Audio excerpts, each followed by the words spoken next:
Looking back, I can't pinpoint the exact proof that convinced me that I lived on a ball flying through space at some really fast speeds, but I do know that it didn't take a lot of proof. This was before the internet, before we could actually investigate. We were all very young, and after all, why would they lie to us about something that seems so innocent and beautiful as the blue marble that we had seen so many times in animations with globes, the very first blue marble that we saw taken from the Apollo missions? It's just so spectacular. Why would they lie and produce fake images of this thing? And that is perhaps one of the most important things to understand is why, but I'm not going to get into that. Many of you have been asking for proof, and I'm going to show you what I have seen and what many others have seen that lets us know we were given a false reality. So, the first thing I'm going to do is show you some very simple observations that you can make of space footage and high altitude footage, and do some very simple experiments in the comfort of your own home and prove very simply that Earth does not have curvature, at least from the heights that we can go today, as we are stuck in low Earth orbit for now. So here are some pictures of the curve as seen from the ISS, or a lack of curve depending on the time that you take the screenshots during these videos of these alleged spacewalks. And here is a video of that curve, and you can watch it change. I have not altered this video in any way. This is SpaceX footage, but you can see a curved line go flat and then bend perfectly in the other direction. The bending in the opposite direction is key to solving this mystery, because it's so darn simple. If you know how a fisheye lens or a wide-angle lens works, here's an example that someone else did, and I can leave this link in the description for you. But you can see how that straight line bends in both directions, and it will also go back to being flat. But if you take a curved line and do this yourself and try to make it bend like the space footage that you are seeing with an existing curve, it will not bend in the opposite direction on the outer edges, just like it does in the space footage. That is only possible with a flat horizon. You can do this yourself, repeat it over and over. Don't get mad at us if you can't do what you see in the space footage with a curved line. I couldn't do it. Blew my mind that it's that simple. And that's just one of many proofs. The next proof is going to come in the amount of missing curve that we have in many images as the conditions are right, because there is a reason we cannot see Mount Everest from the United States, and it has nothing to do with curvature, because there's a reason we can't see very far, and that reason is known as atmosphere. If you've ever been somewhere where there are distant mountain ranges, you'll always notice that the ones that are closer to you have more detail. The ones that are further away look a little bit hazy and start to blend in with the sky. Eventually, they will vanish into the sky and you will not be able to see them.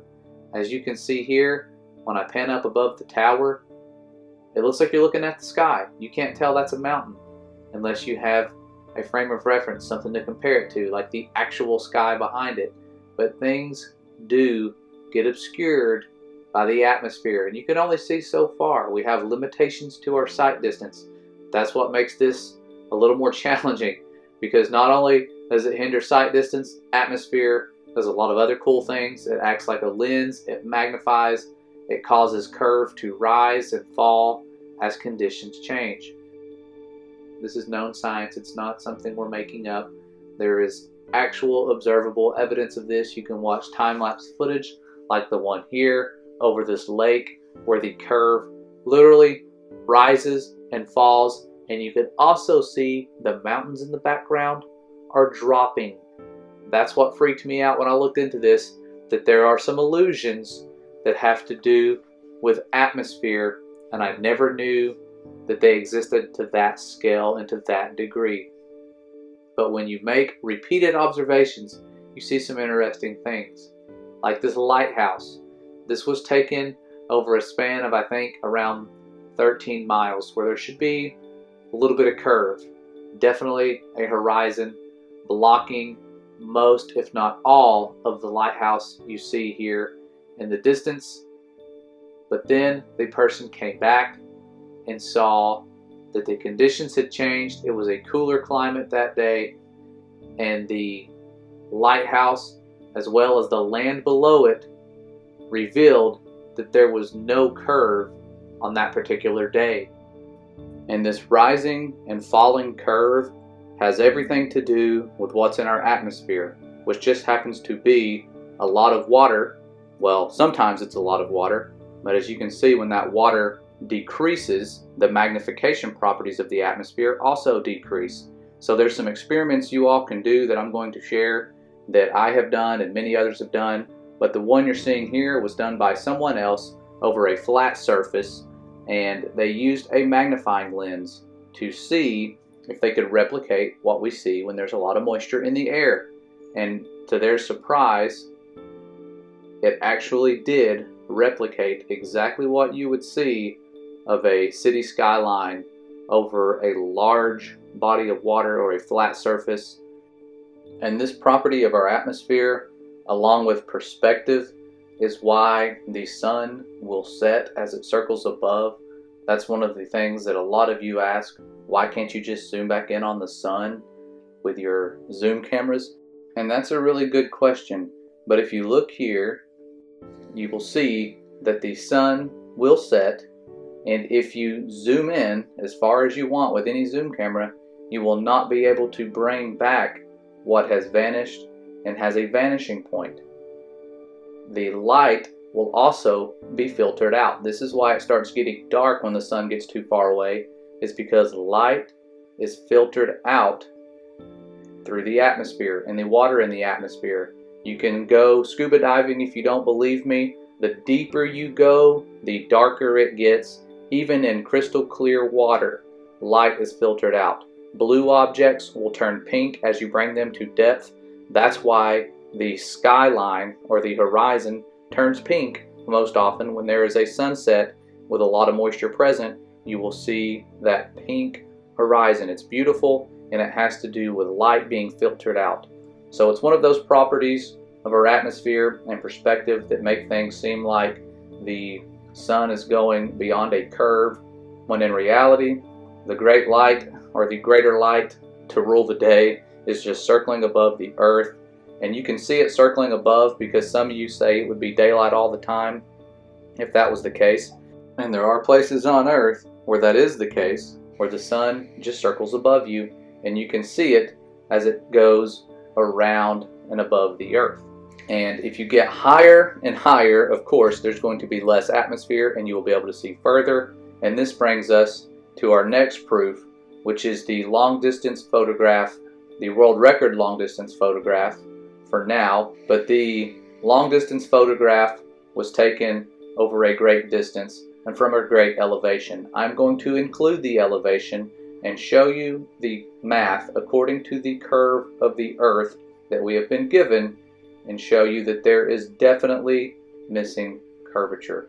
So here is the eye height of 9,272 feet and a distance of 273 miles. And when you plug these numbers in, you get a hidden height of 16,030 feet. And then you can take those measurements and convert them to miles, and you get over 3 miles of curve that should be hiding you from seeing those mountain peaks in the distance that are only at an elevation of 2.5 miles, meaning they should be at least a half mile below the curve of Earth. They're not. You can see a majority of this mountain range, which is definitely not possible if Earth were the size and dimensions that have been given to us our entire life. And if this isn't enough proof for you, that's fine.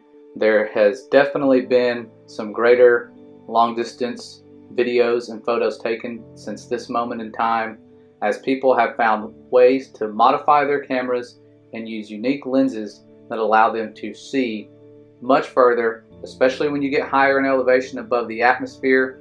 And that's what happened here. The footage you are seeing is of a distance of around 1,200 miles.